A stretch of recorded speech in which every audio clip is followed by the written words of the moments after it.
Assalamualaikum warahmatullahi wabarakatuh.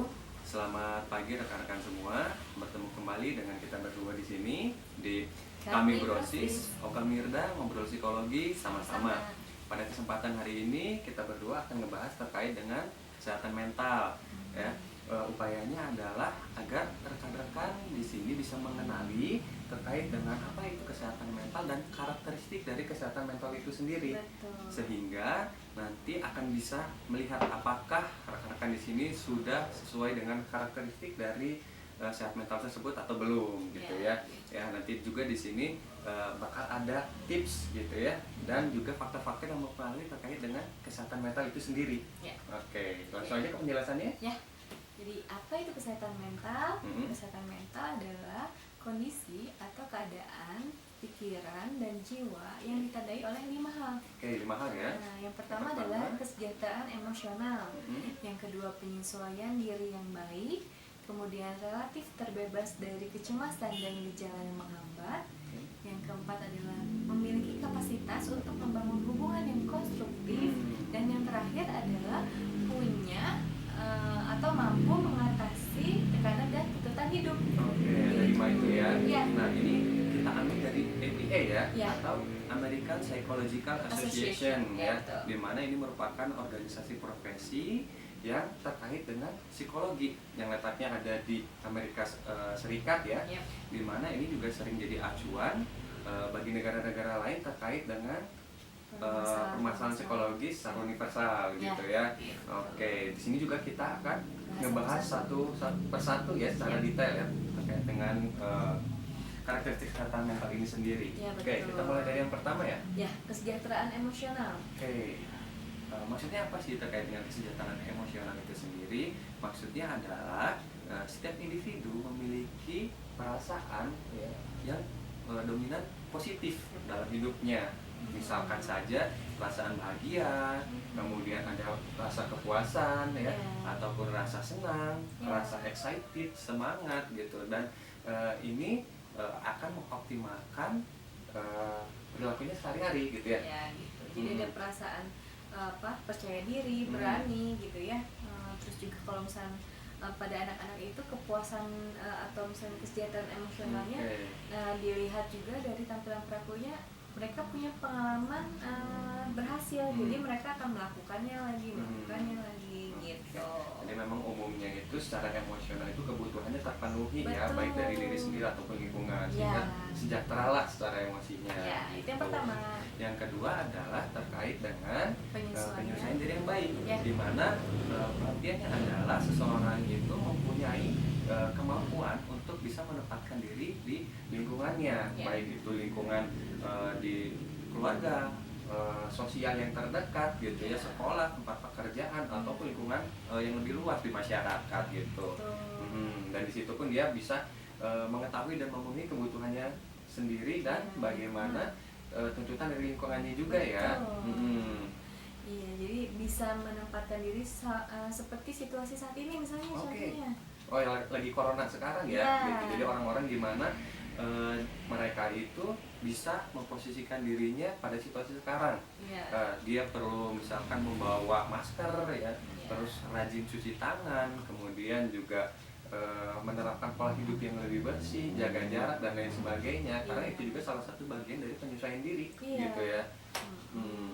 Kemudian juga selain itu kalau misalnya pada anak-anak sendiri, karena mereka spontan, jadi penyesuaian diri yang baik itu ditunjukkan dengan mereka mampu melakukan atau seperti akrab gitu ya dengan orang lain atau misalkan lingkungan yang baru itu tanpa butuh waktu yang lama gitu.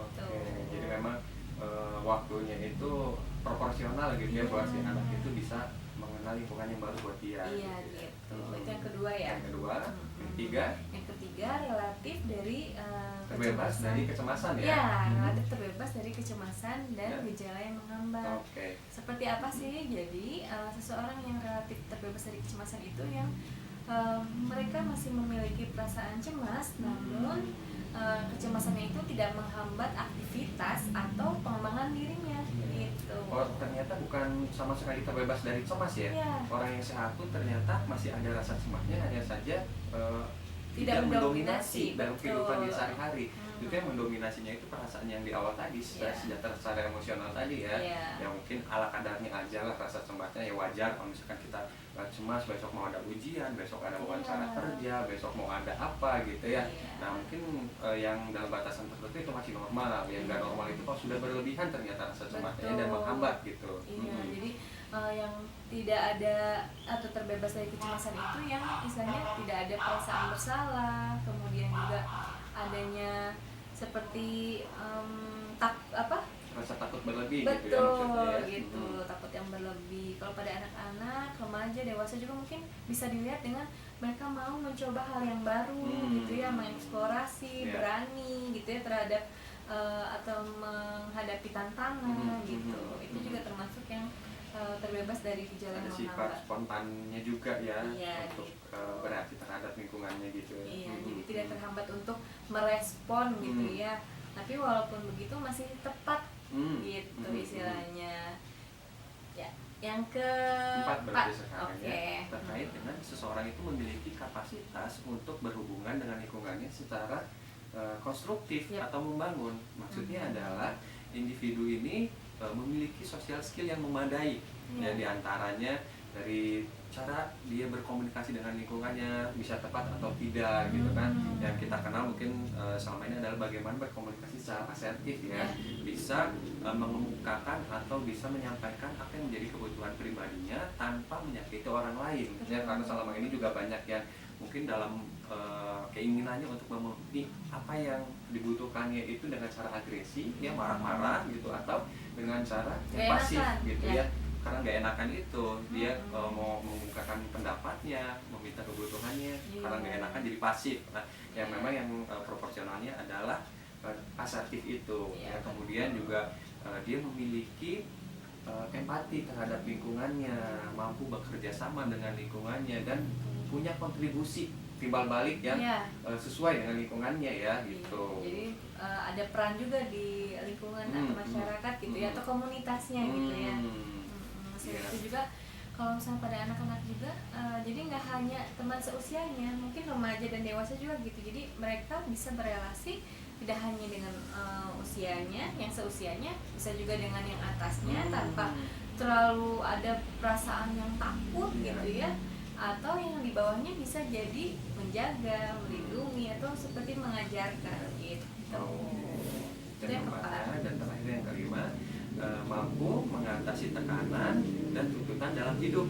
Oke, maksudnya adalah kita sebagai individu pastinya berada pada setiap perkembangannya masing-masing. Ya, contohnya aja kalau misalkan di sini kita lagi ada dalam tahap dewasa, punya tuntutan untuk mungkin berkeluarga gitu ya, ataupun punya karir yang lebih mantap gitu ya.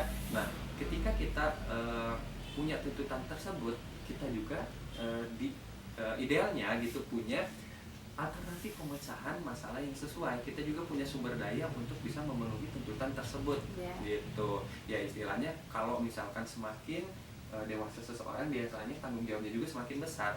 Nah, dengan seiringnya tanggung jawab yang besar itu perlu juga diiringi oleh kemampuan untuk bisa memenuhi tanggung jawab tersebut. Nah, itulah yang disebut sebagai mampu mengatasi tuntutan ya. Tekanannya juga otomatis pasti akan berbeda ya, mungkin antara orang yang sudah dewasa dengan remaja atau anak-anak gitu ya.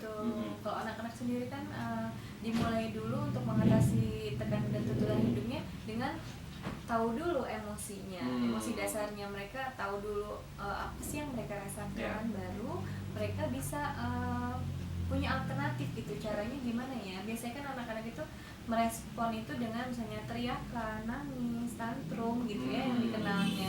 Nah, itu juga kan pada dasarnya sih ada perkembangan yang memang wajar. Tapi kalau terus menerus mereka melakukan cara tantrum itu untuk mendapatkan sesuatu, maka itu menjadi tidak sehat, baik buat anak maupun orang dewasanya gitu.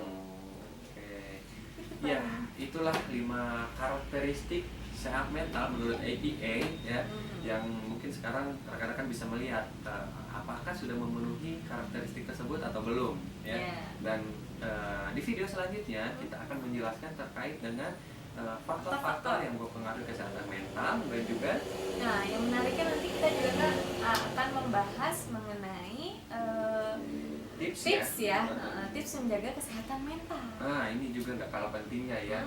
Yang bisa akan lakukan apa sih agar selalu bisa sehat secara mental secara optimal. Ya, jangan lupa nonton videonya. Gitu aja ya. Oke, see you. Terima kasih.